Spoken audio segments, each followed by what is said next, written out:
नमस्कार मित्रों, राधे राधे। वैदिक कल्चर में आपका स्वागत है। मित्रों, आज हम आपको भगवान श्री कृष्ण के बारे में कुछ ऐसी रहस्यमयी बातें बताने जा रहे हैं तो शायद ही आपको पता हो, और शायद ही अपने सनातनियों को 99% सनातनियों को ये बात नहीं पता होगी जो आज हम आपको बताने जा रहे हैं भगवान श्री कृष्ण के विषय में। तो मित्रों, आगे बढ़ने से पहले यदि आपने हमारा चैनल वैदिक कल्चर सब्सक्राइब नहीं किया तो प्लीज़ सब्सक्राइब कर लें, क्योंकि इसी प्रकार से सनातन संस्कृति से जुड़ी हुई जानकारी हम आप तक लेकर आते रहते हैं। तो भगवान श्री कृष्ण से जुड़ी पहली बात जो है, भगवान श्री कृष्ण के खड्ग का नाम नंदक था, गदा का नाम कौमुदकी था और शंख का नाम पांचजन्य था, जिसका रंग गुलाबी है। और भगवान जब श्री कृष्ण परम धाम को गए उस समय उनका एक भी केश सफ़ेद नहीं था, पूरे बाल उनके काले ही थे और उनके शरीर पर एक भी झुर्रियाँ नहीं थीं।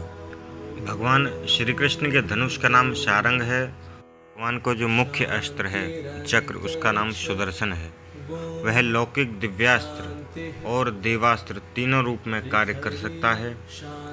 सुदर्शन चक्र के बराबर विनाश करने वाले सिर्फ दो ही अस्त्र और हैं। एक है पशुपतास्त्र जो भगवान शिव के पास है, और दूसरा प्रस्वपास्त्र जो भगवान शिव के पास में है, वसुगण के पास में है, भीष्म और कृष्ण के पास ही ये थे।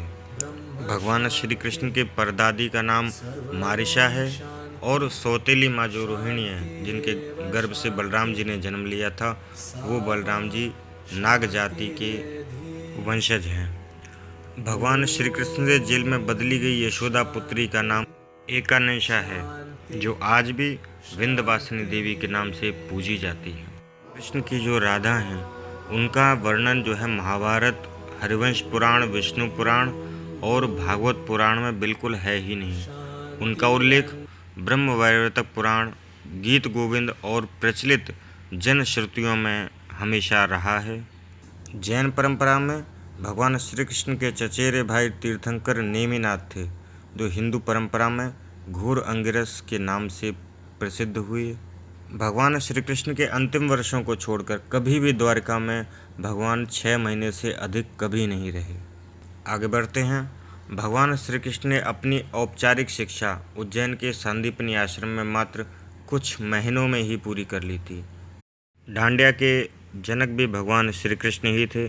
महाराज के समय उन्होंने डांडिया रास किया था।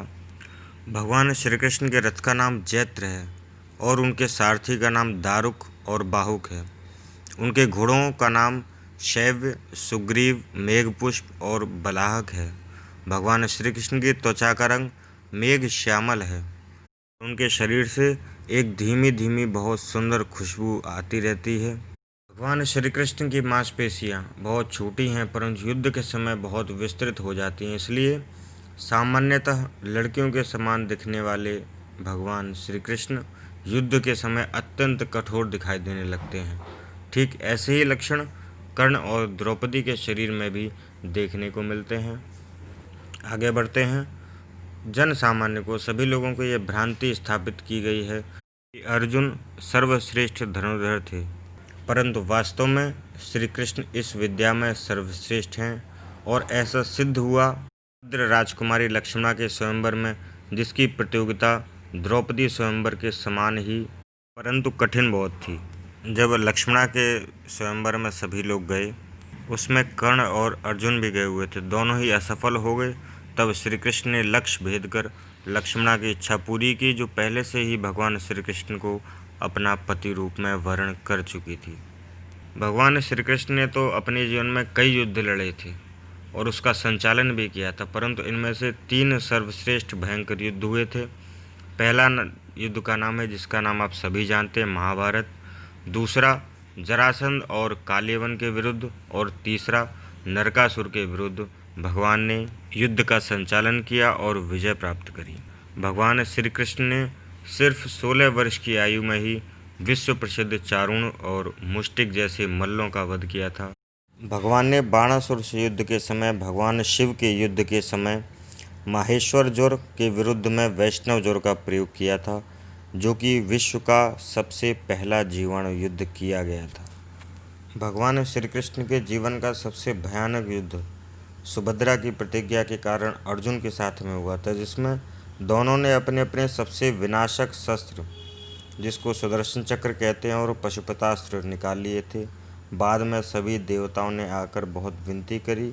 देवताओं के आने पर सभी दोनों को शांत किया गया। वहाँ पर भगवान श्री कृष्ण ने 2 नगरों की स्थापना करवाई थी और खुद भी की थी, जिसमें द्वारिका भगवान श्री कृष्ण ने बसाई थी और पांडव पुत्रों के लिए भगवान ने इंद्रप्रस्थ को चुना था। भगवान श्री कृष्ण ने भगवत गीता के रूप में आध्यात्मिक और वैज्ञानिक व्याख्या दी है, जो मानवता के लिए आशा का सबसे बड़ा संदेश है और सदैव रहेगी। जो लोग गीता का नित्य पाठ करते हैं, गीता का जो है भगवान ने स्वयं उपदेश किया है। ऐसी गीता का यदि आप नित्य प्रति पाठ करते हैं तो निश्चित रूप से आपकी सभी समस्याओं को हल करने की सामर्थ्य आप में अपने आप आने लग जाती है। तो ये थी मित्रों भगवान श्री कृष्ण से जुड़ी कुछ महत्वपूर्ण जानकारी अच्छी लगे तो लाइक शेयर कमेंट करना ना भूलें और हमारे चैनल वैदिक कल्चर को सब्सक्राइब करना बिल्कुल ना भूलें। तो आज के लिए बस इतना ही। तब तक के लिए धन्यवाद, नमस्कार, राधे राधे, जय हिंद, वंदे मातरम।